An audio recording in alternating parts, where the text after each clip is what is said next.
Most people believe they understand how the global economy works. They think wealthy nations became powerful through productivity, innovation, and free markets. But what almost no one realizes is that the international system was deliberately engineered so that some countries rise and others never truly escape dependency. The real mystery isn't why poor countries struggle to grow. It's how the world's strongest economic powers quietly ensure that dependence becomes permanent. For decades, economists have taught that globalization creates opportunity for all. Yet, when you look closely, a strange pattern emerges. Nations that try to break free from foreign financial influence almost always face currency collapses or sudden political pressure. And the deeper you dig, the more the question becomes unavoidable. These failures accidental?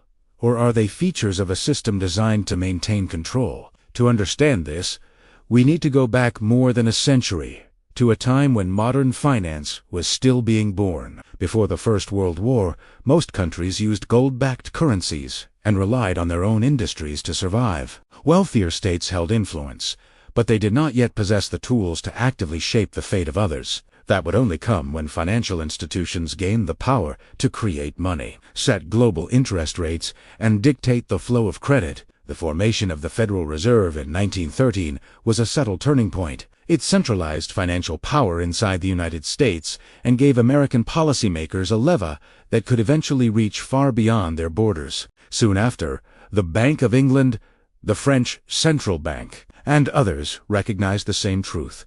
Control over money is control over nations. But it wasn't just central banks reshaping the world. As the First World War erupted, countries borrowed on a scale previously unimaginable. The war forced governments to rely on foreign lenders, especially the United States, which suddenly emerged as the world's main source of credit. This debt dependency created an early prototype of a global structure where weaker nations needed the approval of stronger ones to survive. After the war ended, the global economy staggered under the weight of debt, unstable currencies, and wild speculation. In these Charles, powerful nations realized that controlling international finance could be more effective than traditional imperialism. They didn't need to occupy territory. They just needed to control credit. The 1920s brought temporary prosperity, but it was prosperity built on sand. Capital flowed freely across borders, but mostly in one direction. From powerful centers like New York and London to countries desperate for investment. The moment those flows reversed, entire nations plunged into This was a quiet demonstration of how financial dependence could devastate any nation that relied too heavily on external money. When the Great Depression hit, global trade collapsed, and desperate governments fought to stabilize their economies. But behind the scenes, the seeds of a new global order were being planted. Powerful countries were learning that the ability to lend and the ability to withdraw lendage could shape the policies of entire continents. World War II accelerated this transformation. By the end of the war, Europe was in ruins, Asia was devastated, and the United States possessed the world's largest economy and strongest currency. At Bretton Woods in 1944, the U.S. led the creation of the International Monetary Fund and the World Bank.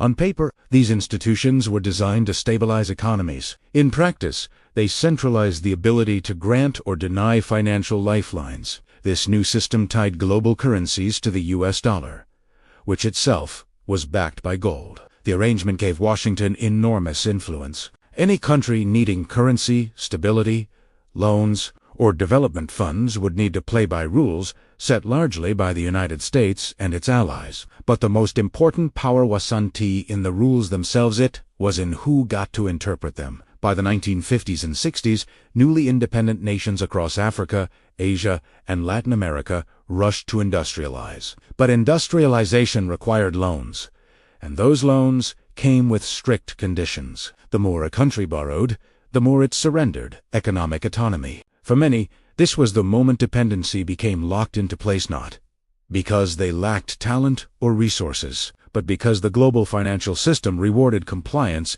and punished independence. The real breaking point arrived in 1971, when the U.S. suspended the gold standard. Overnight, Money was no longer tied to a physical reserve. It was backed only by trust and by the economic weight of the nations issuing it. This change unleashed a world where financial power was limited only by the policies of central banks, turning credit into a weapon disguised as a financial tool. Over the next decade, the world drowned in cheap loans. Banks pushed money into developing countries at unprecedented rates. Governments borrowed heavily to build infrastructure, industries, and social programs. On the surface, it looked like progress, but beneath the surface, a trap was forming, a trap that would spring the moment interest rates rose. That moment came in the early 1980s, when the U.S. Federal Reserve raised interest rates to combat inflation. For developing nations, borrowing costs skyrocketed. Suddenly, countries that had been encouraged to borrow could no longer pay their debts. A wave of defaults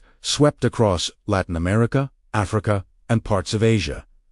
And who stepped in to rescue them? The same institutions whose financial framework had helped create the crisis. The IMF and World Bank offered emergency loans.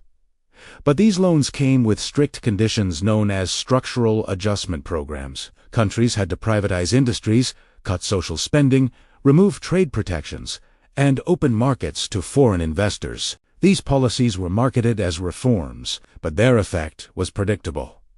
Domestic industries weakened, multinational corporations gained control, and countries became more dependent than ever.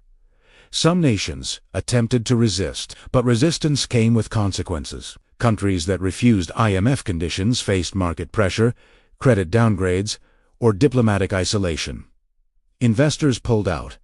Currencies collapsed. Leaders who challenged the system were frequently discredited, destabilized, or replaced. The pattern was impossible to ignore. By the 1990s, globalization intensified. Free trade agreements expanded. Foreign investment surged, and developing nations were told that opening their markets was the only path to prosperity. But once again, the benefits flowed unevenly. Wealth accumulated in the hands of multinational corporations, while poorer nations remained trapped as exporters of cheap labor and raw materials. The Asian financial crisis of 1997 revealed just how fragile this system had become. Economies praised as miracle nations suddenly saw their currencies crash and stock markets collapse. Foreign investors fled overnight, wiping out decades of progress. Countries turned once again to the IMF, accepting punishing conditions in exchange for temporary relief. The crisis showed the world that financial dependence was not an accident, it was a structural feature. Then came the rise of China, an unexpected challenge to the old financial order. Unlike other developing nations, China refused to fully liberalize its financial system. It controlled capital flows, protected key industries, and used state planning to guide growth. In doing so, it broke many of the rules that Western institutions had demanded from weaker nations. And ironically, this defiance helped China become an economic superpower. But for most countries, the old pattern persisted. By the early 2000s, global debt soared again as cheap credit flooded emerging markets. When the 2008 financial crisis hit, wealthy countries bailed out their banks, while poorer countries were left exposed to capital flight and currency shocks. The same institutions that once lectured developing nations about fiscal responsibility suddenly printed trillions to rescue their own economies. After 2008, something even more dangerous happened.